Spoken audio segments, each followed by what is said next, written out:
Lion Air Flight 904, the crash that exposed Indonesia's price of growth. 101 people. 1 aircraft. 0 fatalities. April 13, 2013. Bali Airport. But here's what the headlines didn't tell you: this wasn't an accident waiting to happen.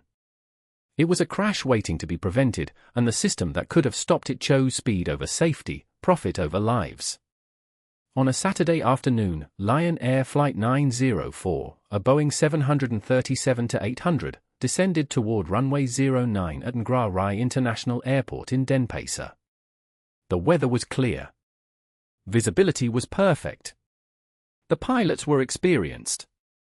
Everything suggested a routine landing at one of Southeast Asia's busiest hubs, an airport handling nearly 24 million passengers annually by 2018, the second largest in Indonesia. At 3:10 p.m., the aircraft touched down 1.1 kilometers short of the runway. Not on tarmac. In the ocean. The fuselage split in two. 46 people injured. For critically, 108 souls on board. All survived. But survival came down to inches and luck, not engineering, not regulation, not the oversight systems that exist specifically to prevent this. Here's how we get here. Lion Air, founded in 1999, became Indonesia's largest airline by fleet size. By 2013, they operated 125 aircraft and carried 40 million passengers annually. They were cheap. They were everywhere. They were the symbol of Indonesia's aviation boom, a country where tourism revenue had become essential to the economy. Bali alone generated billions in tourism annually, and that infrastructure runs on aircraft like this one. The Boeing 737-800 that crashed that day had logged 23,000 flight hours. It wasn't new. It wasn't mechanical failure, the engines functioned throughout the descent. What happened was a failure of the most human kind. A go-around decision was never initiated. A go-around is aviation's safety valve. If conditions aren't perfect on approach, you abort the landing, climb back to altitude, circle, and try again.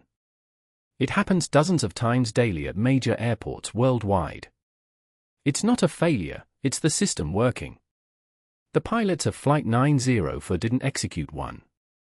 The aircraft was unstabilized on approach, meaning the descent profile was incorrect, and instead of aborting, they continued. At that point, contact with water was mathematical certainty. But here's the part that reframes everything: Lion Air was operating under pressure that wasn't visible in accident reports. Indonesia's aviation industry in 2013 was caught between two realities.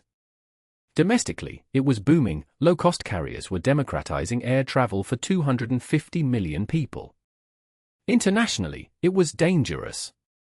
The country's air carriers were on the EU's black list of banned airlines due to safety deficiencies. Lion Air itself was banned from flying to Europe. That mattered. That meant money, the kind of money that flies out of your spreadsheet permanently. The airline industry operates on razor-thin margins, typically 1 to 3% profit. Every delayed departure costs money. Every go-round costs fuel, time, and disrupts scheduling. Pressure to land becomes pressure to land, regardless of conditions. It's not conscious negligence, it's structural. It's baked into the business model. Indonesian aviation had 37 reported accidents between 2000 and 2013, with over 600 deaths, a fatality rate roughly 5 times higher than the global average. Safety training budgets? Compressed. Maintenance intervals? Stretched. Pilot rest requirements? You can guess. The real story is this: Flight 904 didn't crash because of one bad decision. It crashed because an entire system had decided that the cost of safety was too expensive during a growth phase.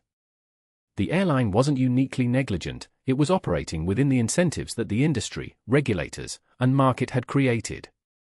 Indonesia's aviation boom was being built on optimization, not safety margins. Here's what still applies today: 14 years later, emerging markets often sacrifice safety infrastructure for speed. It's not malice. It's math.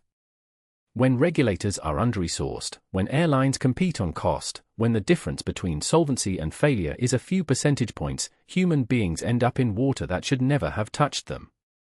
Lion Air continued operating. The airline paid fines. Some processes changed. The airline flew another 11 years before being banned from EU airspace entirely in 2024, not for Flight 904, but for systemic compliance failures that never really stopped.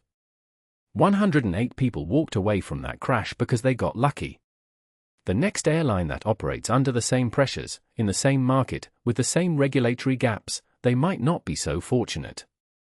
This video is for educational purposes only, not financial advice.